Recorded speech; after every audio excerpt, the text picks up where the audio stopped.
बांग्लादेश में शेख हसीना को सत्ता से बेदखल करने वाले छात्र गुट ने नई राजनीतिक पार्टी बनाने का ऐलान किया है।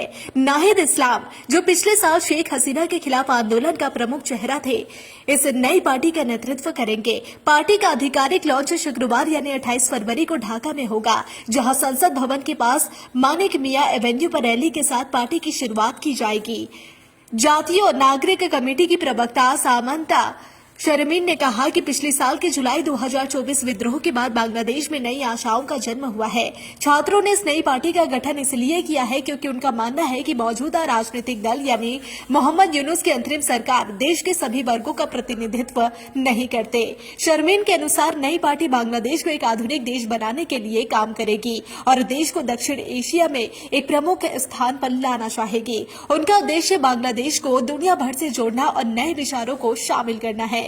सामंता शर्मीन ने कहा कि बांग्लादेश पिछले 53 वर्षों से सरकारी दमन का शिकार हो रहा है और सरकारी संस्थाओं का दुरुपयोग किया गया है। इस नई पार्टी का लक्ष्य अधिकारों पर आधारित राजनीति की नींव रखना है। शर्मीन ने जोर देकर कहा कि बांग्लादेश के लोगों के मूल अधिकारों के आधार पर पार्टी की राजनीति चलेगी। साथ ही देश के सभी देशों के साथ निष्पक्ष और समानता पर आधारित संबंध बनाए जाएंगे।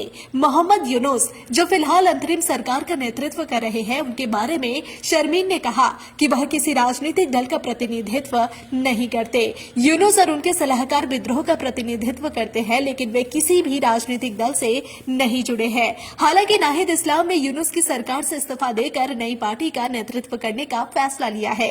नाहिद पिछले साल के शेख हसीना के खिलाफ हुए आंदोलन के प्रमुख नेता थे और अब वह बांग्लादेश की राजनीति में नई उम्मीद लेकर आ रहे हैं। अगस्त 2024 में बांग्लादेश में छात्रों के नेतृत्व में एक बड़ा आंदोलन हुआ, जिसके परिणाम स्वरूप देश में भारी हिंसा हुई। इस हिंसा के कारण शेख हसीना को सत्ता छोड़नी पड़ी और उसके बाद मोहम्मद यूनुस के नेतृत्व में एक अंतरिम सरकार बनी। अब नाहिद और उनके साथियों ने नई पार्टी बनाकर बांग्लादेश की राजनीति में एक नई दिशा देने का निर्णय लिया है।